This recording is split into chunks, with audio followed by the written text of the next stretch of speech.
And Will, it is fantastic to see you again because we have some more petunias to cover in our three-part mini series here.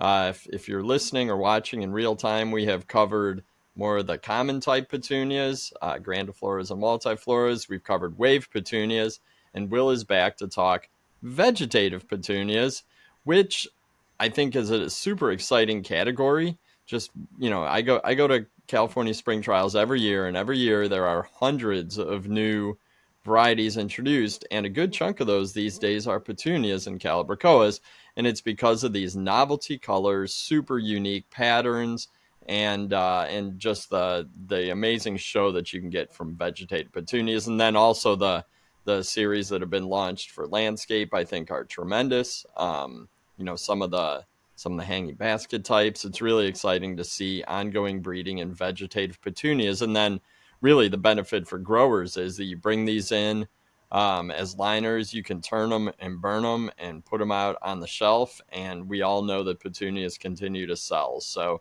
whether you are growing the more common types for opening price points, or waves for that amazing garden performance, or the vegetative types for the unique colors and interests, there's a lot going on with petunias.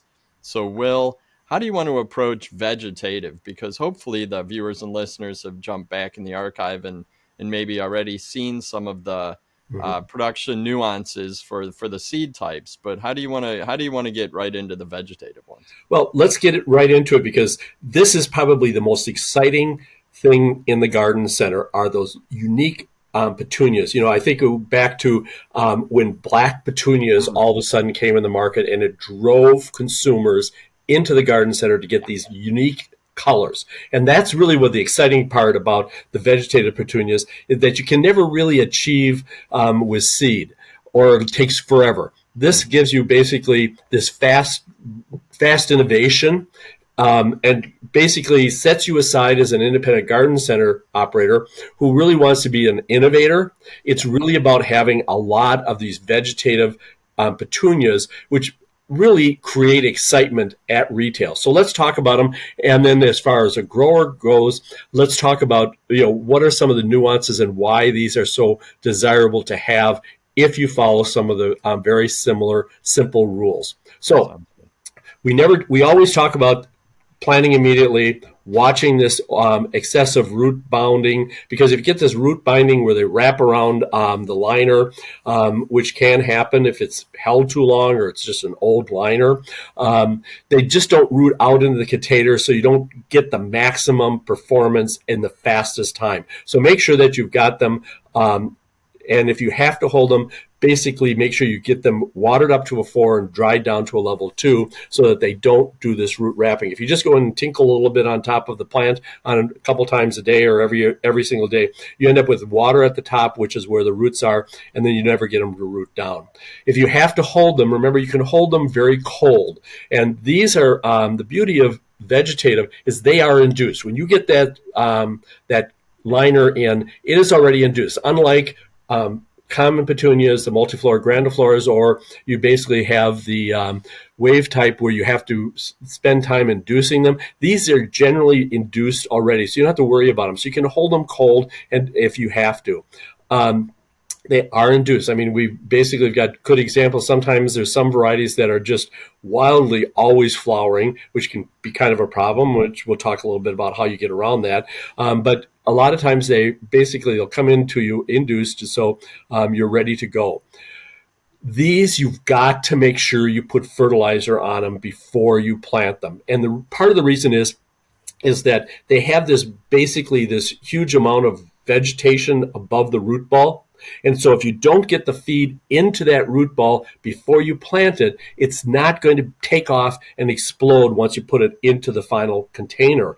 Because, it's got to basically, if you don't feed that liner, to get the feed, to get it to explode, the roots have got to get out of that liner unit into the soil, find the feed, and slowly but surely, so you can delay it by a week to 2 weeks by just the fact that you haven't put the feed into the liner. Get that feed in the liner. And in fact, we talk about, for begonias that on some work that Bill Argo did a number of years ago, and they say, well, this is deals that's little plugs. No, no, no. It's absolutely critical and probably more important with liners than it is with regular seed raised plugs, because that liner needs to have the feed. And of course, your liner producer, or if you're self-propping them, probably is cutting the feed back, not putting a lot of feed on them just so they don't get out of control. And so they're kind of marginally hungry. So if you don't get that feed in there, you're going to have problems. You can't stress that enough. At the time of planting them with 200, and you can even go a little higher if you want to, but 200 plus of using 20-10-20, because that's not salty, will really get you that plant to explode. If you're going to hold them, which is not recommended, but if you're going to hold them, then make sure that you put a higher amount of feed in the plug before you transplant them, because you've probably been just using clear water, and so there's no feed in that liner. If you are holding them, make sure that you're feeding them all the time as you're holding them, and put a little growth regulator in them to hold them down, but you feeding them with 50 to 75 parts per million to prevent that fertilizer stress, and then making sure that you get that 200 plus on at the time of planting. When you get those liners in that basically don't have a lot of branching on them, one of the things that you want to make sure of is that you are getting that 20-10-20 on them, and at fairly high rate, to get those branches that are on that liner that you've got to pop out and grow. So if you've got liners that basically look like a stick with a flower on them, you basically want to make sure you get them a good shot of feed before you plant them, because it's much easier to get them to branch if you feed them early than to try to do it later. So usually you're going to use a wide range of containers, normally large pots and or containers, mainly for the price point issue of using vegetative petunias, and also because it gives you that instant excitement in the garden center. Usually we're looking at, if your small containers, 5 to 7 weeks early on, using one liner, one plug per pot, and then also adding more liners or plugs as you get to larger containers. When we start looking at the soil, especially when you're using large containers, a lot of times the urge is, well, let's go and use some more bulking agent to get our costs down, our soil costs down, but really be very careful that you don't end up with too much of the bulking agent. The bulking agents could be coconut fiber, rice hulls, wood fiber, composted wood, because if you get too much of it, they just don't have the water holding capacity for survival at retail and then on to the consumer. So they might be a really nice to have a really high amount of bulking agent in, say, a basket, because it makes it cheaper. But for the consumer, satisfaction goes down, and of course, survival at retail is limited. Test before you plant. Make sure that when you test that soil before you ever plant it, that it's 5.6 to 1 point, with an EC of 1 to 1.5. And I can't tell you how many times grower fail to do that, and then they try to catch up by adding feed later on in the crop, which then means they're going to have to put more growth regulator on. It just basically doesn't work. Every year we run into problems where growers plant their liners and some take off and grow and others don't, and you trace back to what they did, even though it's the same shipment, sometimes even out of the same tray, into the soil, and they're just not performing. And what that is it's old soil. The old soil just lost its starter charge, it's lost its wetting agent, and it's just not going to perform like we want it to. So really make sure that you're using fresh soil. If you've got a lot of old soil and you're using a lot of old big pots, put that old soil in the bottom, so half fill it, the larger pots with the old soil, and then put fresh soil at the top. A little logistically a kind of a problem, but it allows you to burn up that old soil if you have to. Over time, that old soil will get the charge just because you're feeding the pots, and it'll basically self-correct. So that's one thing you can do if you got a lot of old soil hanging around. Let's talk about getting that maximum performance in the shortest period of time. Remember, consumers are buying the top. They're looking for a full green plant that's got a lot of flowers on it. And to achieve that, you really got to get a root system. This is why we want to make sure that we don't root bomb the plant, that we get the roots out there, and that's what the growers are doing. As a grower, you are responsible for growing roots. And how you achieve that is basically by putting on the right fertilizers at the right time, and then getting that growth regulator on to just kind of tone the whole plant down. Making sure, and to achieve the optimum fertilization uptake, you've got to have the moisture to get the roots, because as we know, fish grow in water and roots grow in air. One of the biggest problems we see is with large containers is people plant and then they soak those plants in, and you end up with this Niagara Falls of water coming out of the bottom of the pot. Bad plan, because what happens is you end up with a perched water table in those large pots, which means that there's a lot of free water at the bottom, and so the roots never go down because they need that air to get the root growth, so that they basically down to where it's too wet, and then they just stop growing. So to make sure that you don't overwater them, because if you basically maintain a constant 4+ moisture in that container because you're watering them every day, or you watered too much and then they just don't dry back in that first 2 weeks, or even longer, and during this cold weather, basically you end up with plants that are stretched, they're soft, they just don't perform because they don't have the root growth. They're all water. And so making sure that you basically go through a wet-dry cycle. Take them up to a 4 and take them down to a 2. What happens if on the other end you say, well, I'm a dry grower, I just tinkle a little bit of water here and then don't come back for a week, and I let them wilt down because I like to see them wilted? Well, then you're going to end up with stunted plants with premature small flowers and poor performance. So really sit down and look at, is my watering program optimized? So one of the things that we see time and again is where growers are not getting the water on the plug before they transplant. And then here's a good example where potentially one of the problems is that they didn't water the plugs. They planted a dry liner. So that liner plug was basically dry. And if you pick up that tray and if it's not heavy, it's probably dry.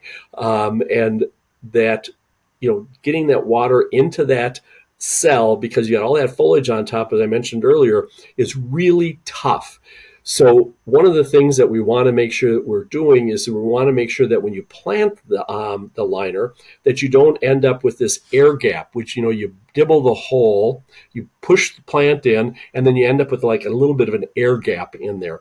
And if you don't, to get rid of that air gap, what you want to do is you want to use your water tunnels, but turn a couple of those water bars or nozzles so that they're at a 45-degree angle, so that they force water up against the root ball, which pushes soil up against the root ball. So you've got good solid contact between the root ball and the container soil, and that it's all wet, because that's really important, because from the point you put that plant in the ground, time is money. So you need to make sure that you've got good contact so you can get the feed and the roots to go out into the soil and take off and grow. So once we've got them planted, how should we be watering them? As we talked about earlier, and I can't stress this enough with these large containers, it's not unreasonable to allow the bottom of the container to be a little dry. Water below the liner so that you've got adequate moisture below the liner so that it'll root out, because they're going to root out horizontally and then down. And so you want to make sure that you've got water, and you basically then over the period of irrigations put more and more water in it. So it might be the third irrigation or second irrigation where you actually get drip out of the bottom of the container, depending upon how tall the container is, so that you're actually forcing the roots to look for water and go searching, because they're going to search down. That first watering that you do, you want to basically look at the bottom of the container and see what moisture level have I achieved. Did I get a level 3? Did I get a level 4 at the bottom of the container, which is kind of where you want to be. 3 is better than 4. 4 is where you get up drip, not drips. It's not Niagara Falls where it's running out of the bottom. It's just a drip. That tells you that you move the water from the top all the way to the bottom. That's a level 4.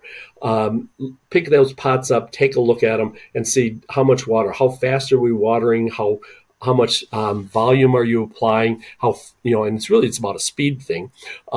Making sure that you're getting enough water on there so that you get that root ball that you planted, so that has water, and below it, you can put it on again.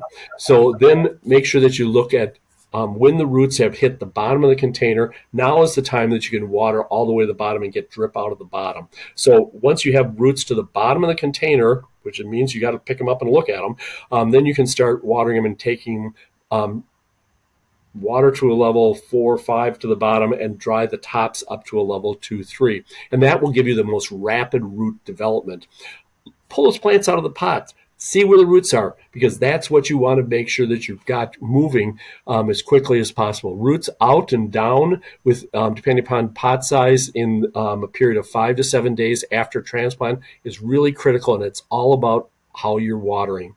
As you can see, if you maintain the plants at a level 4 or 5 continuously, the soil, what you end up with is little or no root growth, which of course means that you're not going to get the nutrition up, and your plants aren't going to take off and grow. When you start drying them back to a level 2, 3, so you've got some air in there, you get much more root development. If at level 1, you do start restricting root growth. So basically take a look at that, and are you managing those roots completely? And I think, Bill, this would be a good one that you might want to include, the watering by weight and water levels in the notes, so that people can really focus on this, because as you put this much more expensive product into the your assortment, you really want to make sure that you're getting the job done and you're achieving the results.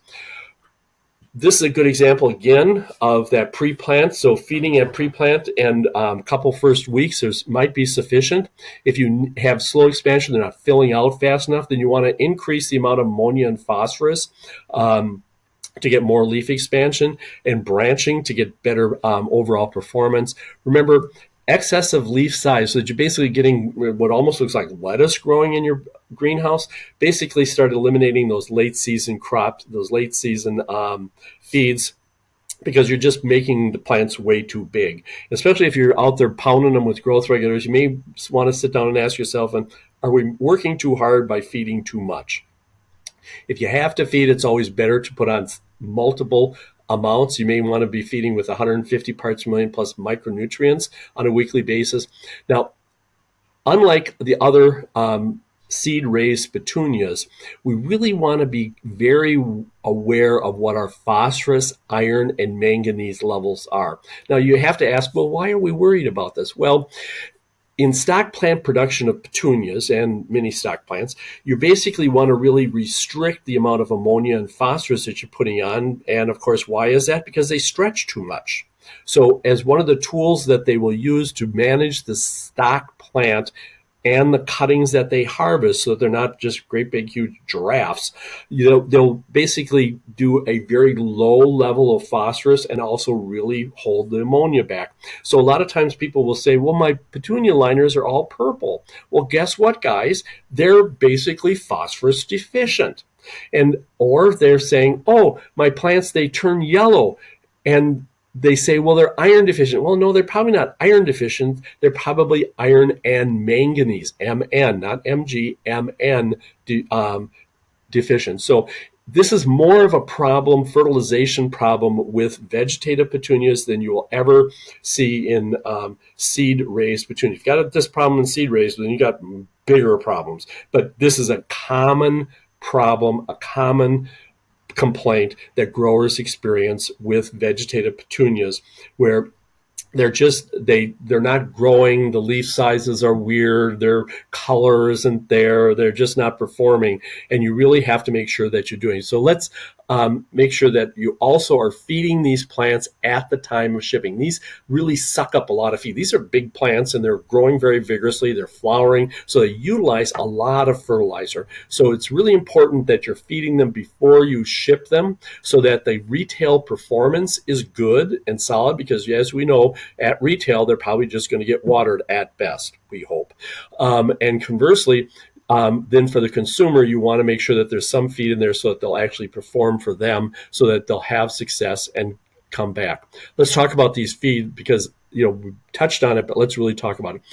Check your water annually before you start, to make sure that your alkalinity is in that 100 to 200 parts per million, because with the vegetative petunias, you also run into problems with high pH, and high pH is usually caused by high alkalinity. So if you've got 200, 300, 400 parts per million alkalinity, you may need to be looking at, should we be using acid to keep the pH and alkalinity under control? So you also want to make sure that you look at what nutrients are in your water, depending upon whether you're using surface water, pond water, city water.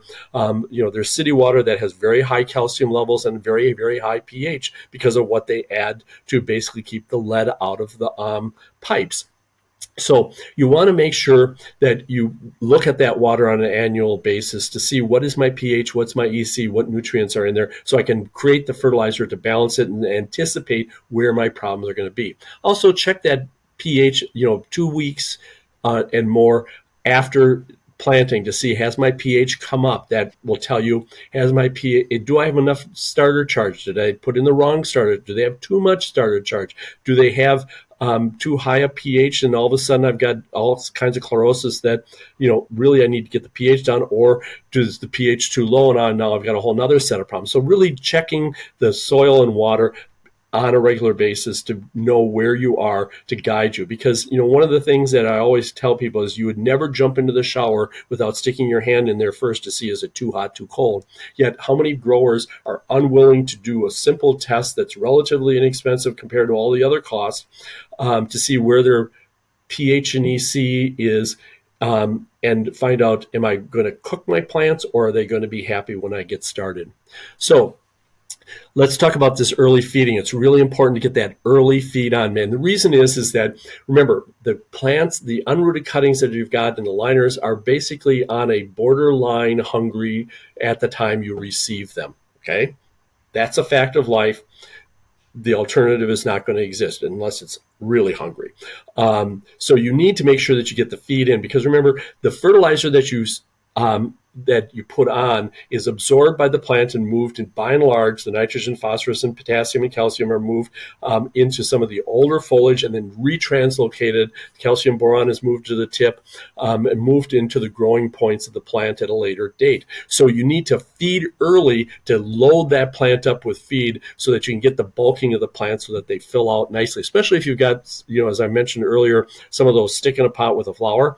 You need to get those branches out, and to get those branches out, you gotta feed them. Getting the ammonia on. If the plants are hardened off, you want to basically soften them up with a little bit of ammonia. Getting the percent ammonia up. Looking at ammonia and phosphorus if you need to stretch them. So you've got to get big baskets or big pots, or you need to, for big containers, look at what your ammonia phosphorus is. Looking at, should we be using 20-10-20? Should we be using 17-5-17? And are we adding sufficient iron, manganese, and boron? Let's look at what the different fertilizers do, because not all fertilizers perform exactly the same way. If you have a fertilizer that's very high in ammonia percentage and high in phosphorus parts per million, they're going to give you very different performance, because at those will tend to drop the pH. On the other end of the continuum, you have fertilizers that are high percentage nitrate, low ammonia, and have high are very low phosphorus, and those tend to raise the pH. But more critically, let's look at some different fertilizers, and I give you some examples using 150 parts per million.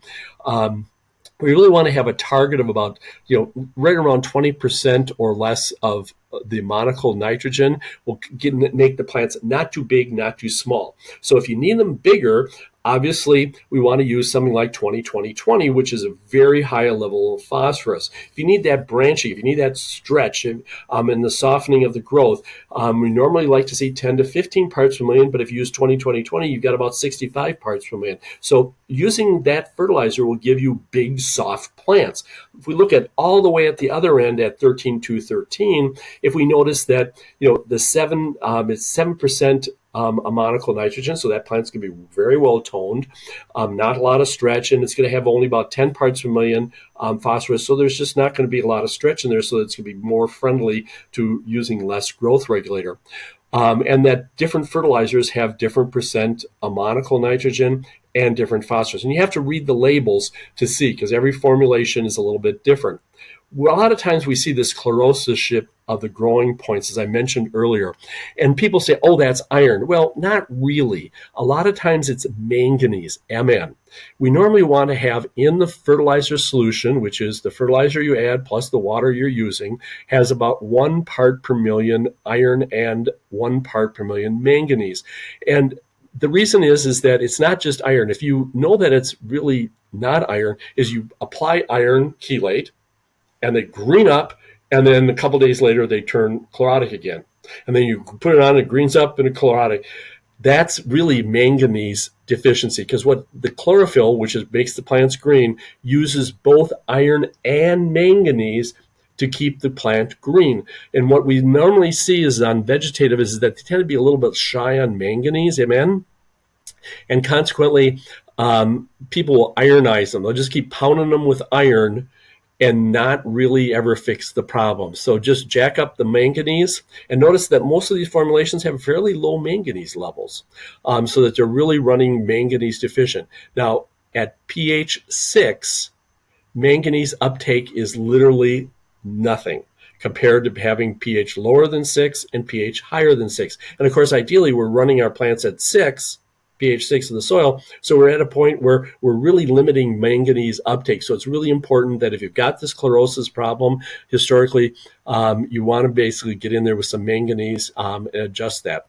Also, boron can sometimes be a problem. Let's just talk about light and photoperiod. Remember, these are higher light, faster. It's a thermal photoperiodic, but the flowers are lateral. There's no juvenile stage in vegetative because they're already induced. If they've been grown, the stock plants correctly, those plants are being grown in an induced state. They're being grown warmer. They're grown under long days so that there is no juvenile stage. So temperatures, if you're growing them very cold, so you're growing them below 60, you can delay flowering, but they will eventually flower. Remember that flower initiation is optimized at temperatures above 65 degrees and photoperiods above 10 hours. So, looking at natural days, so they are a facultative long day plant.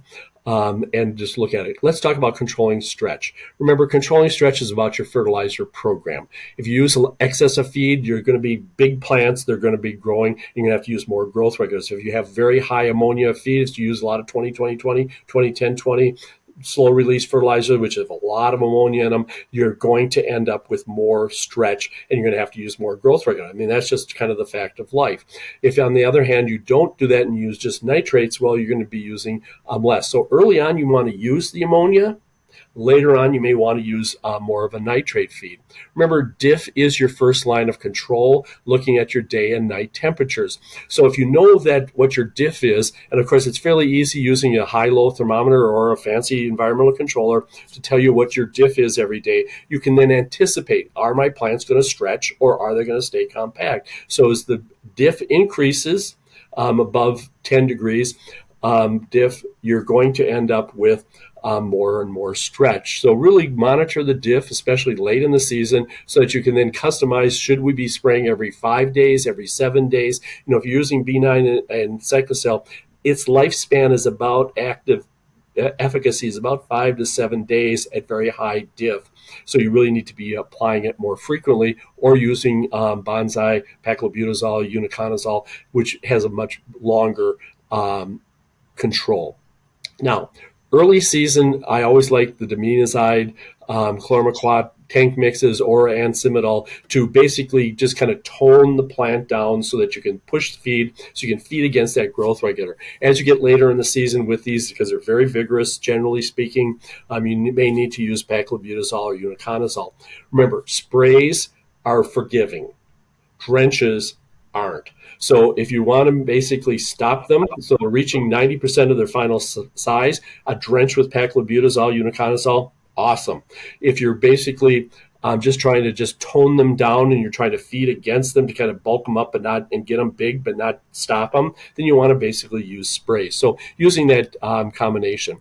Let's just talk a little bit about insects and diseases, because the insect problems are pretty much the same across all petunias. You got thrips risk, because you've got tosmoviruses, and really it's about managing the soil pupa. You've basically got this greenhouse that's been sitting empty most of the year from last year, and if you had a thrips problem last year, you got pupa. You got lots of pupa in the soil, and as soon as you warm up that greenhouse, you add some water, they're going to go, yay, springtime, and of course out they come, and then they start the whole cycle, and of course now you can end up with thrips problems.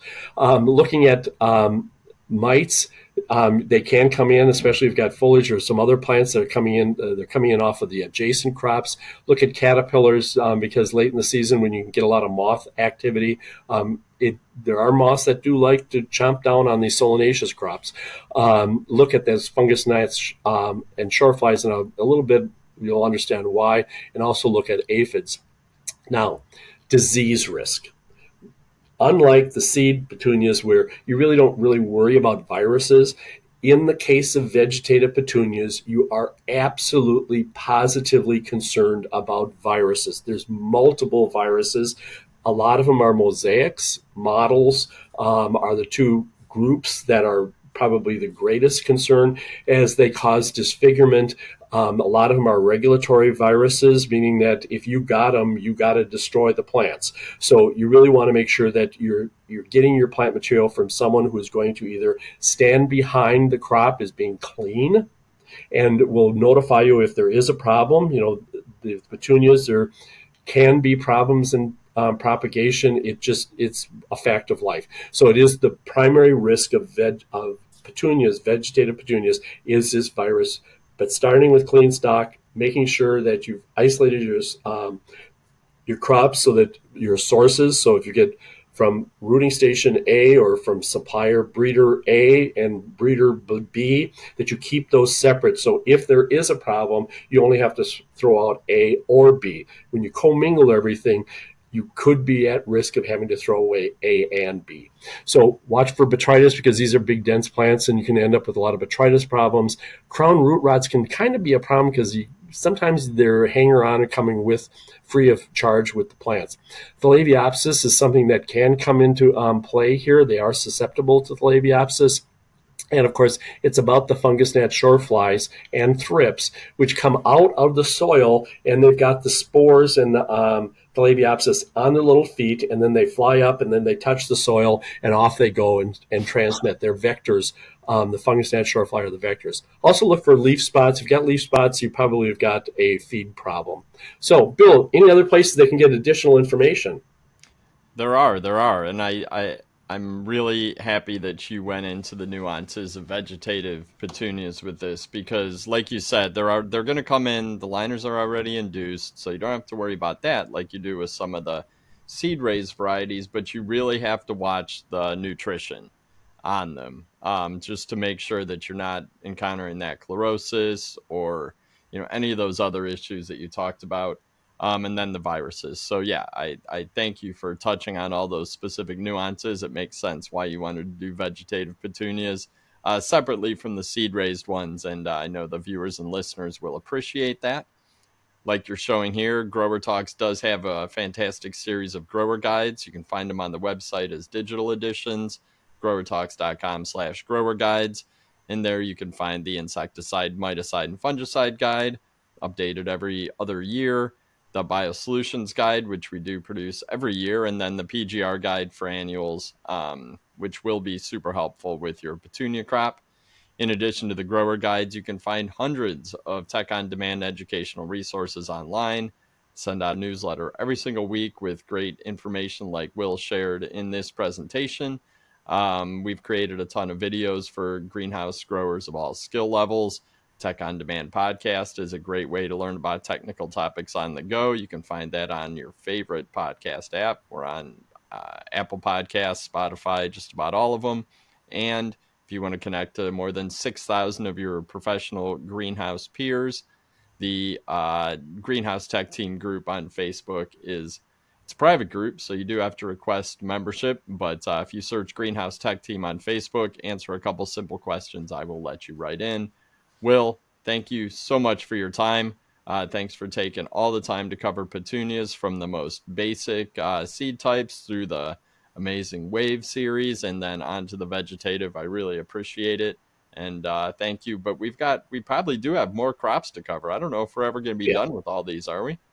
Oh, you can never get enough information on the variety of plant material. I just in seed raised plugs, there's about 120 different groups or Yeah. classes of that you could possibly. I think we've just barely lifted the lint off of the top of the list. Well, good. That means you'll be back, which makes me happy because I like talking to you and learning from you. So, again, thank you so much for your time. I'm Bill Calkins with Tech on Demand. On behalf of our entire team, thanks for listening. Thanks for watching. Take care out there.